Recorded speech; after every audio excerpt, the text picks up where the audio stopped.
এই তো দেখতে দেখতে রোজার ঈদ শেষ হয়ে এখন কুরবানির ঈদ চলে আসছে।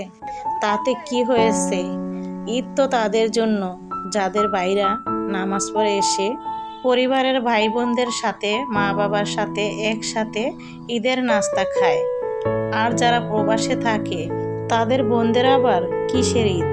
পরিবারের ভাই বোন বাবা মায়ের সাথে তো তাদের ঈদ করা হয় না। তাদের ফ্যামিলির কতটা কষ্ট হয় একমাত্র তারাই বোঝে। আর যারা প্রবাসে থাকে সেই ভাইরাই বোঝে যে ফ্যামিলি ছাড়া ঈদ করাটা কত কষ্টদায়ক। উভয় পক্ষেরই কষ্ট হয়। সম্মানিত দর্শক, আসসালামু আলাইকুম। আমি ফাতেমা বলছি নারায়ণগঞ্জ থেকে।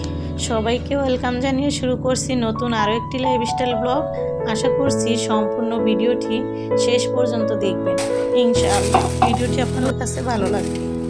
এই তো আপনাদের ভাইয়া হচ্ছে মাছ কিনে এনেছে। এখানে চিংড়ি মাছ, তারপর হচ্ছে তেলাপিয়া মাছ আর আনা হয়েছিল এগুলোকে বোজ্জা মাছ বলে, আবার কেউ ট্যাংরা মাছ বলে আর কি। তো এখন হচ্ছে আমি হাতে মাখিয়ে মুরগির মাংস রান্না করব। এখানে মুরগির মাংস নিয়েছি, তারপর হচ্ছে নিয়েছি পেঁয়াজ কুচি, গরম মশলা, তেজপাতা, আর নিয়েছি হলুদের গুঁড়া, মরিচের গুঁড়া, স্বাদ মতো লবণ, ধনিয়া গুঁড়া, এসব নিয়ে এখন পরিমাণ মতো তেল দিয়ে দিয়েছি। পরিমাণ অনুযায়ী একটু বেশি পড়ে গেছে। যাই হোক, এখন আমি 2 পিস আলু দিয়ে কিন্তু ভালো করে হাতে মাখিয়ে তারপর হচ্ছে বসিয়ে দিলাম।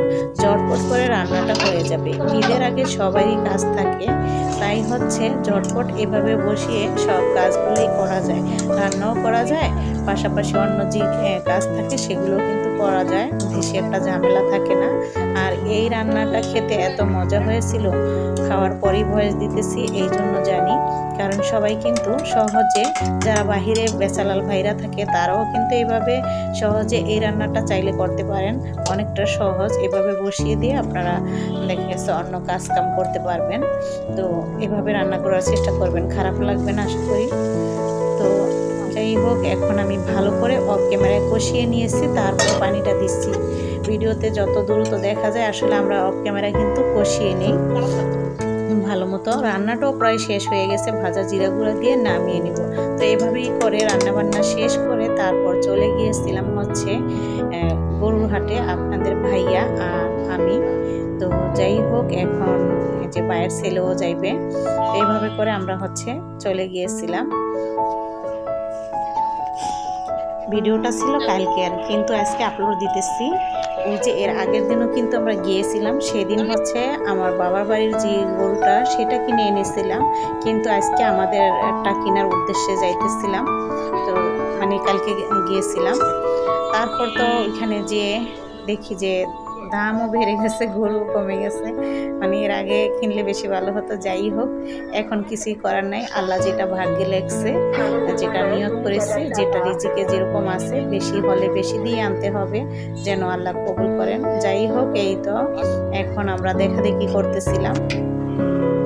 আর হচ্ছে বৃষ্টিও হয়েছিল। ওইখানে আমাদের এলাকাতে 2টা হাট বসছে, একটা হচ্ছে জালকুড়িতে, একটা হচ্ছে যে এটাকে 10 বাইক বলে আর কি।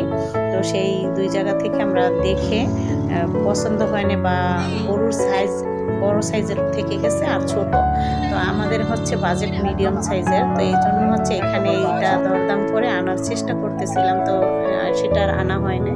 তো এখন হচ্ছে আবার আমাদের এলাকায়, মানে যেটা হচ্ছে জালকুড়ি সেটা কাছে, তো সেইখানে আমরা আবার চলে আসছিলাম।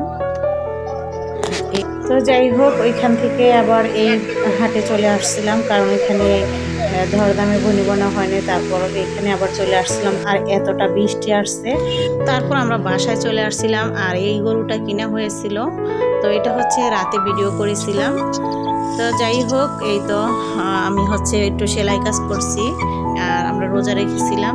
তো আপনাদের ভাই আবার আম, তারপর হচ্ছে কিছু ফল আনা হয়েছিল, তো সেগুলো আমি একটু গুছিয়ে রেখেছিলাম। আর সবাই যেহেতু রোজা রেখেছিলাম, সবাই বসে একসাথে ইফতার করেও নিয়েছিলাম। তো আশা করছি আজকের এই ভিডিওটি আপনাদের কাছে ভালো লেগেছে। কেমন লাগলো কমেন্ট করে অবশ্যই জানাবেন। যারা এখনও আমার চ্যানেলটিকে সাবস্ক্রাইব করেনি, প্লিজ আমার চ্যানেলটিকে সাবস্ক্রাইব করে দিবেন। সবাই ভালো থাকবেন, সুস্থ থাকবেন। সবাইকে ঈদ উল আজহার শুভেচ্ছা জানিয়ে বিদায় নিচ্ছি।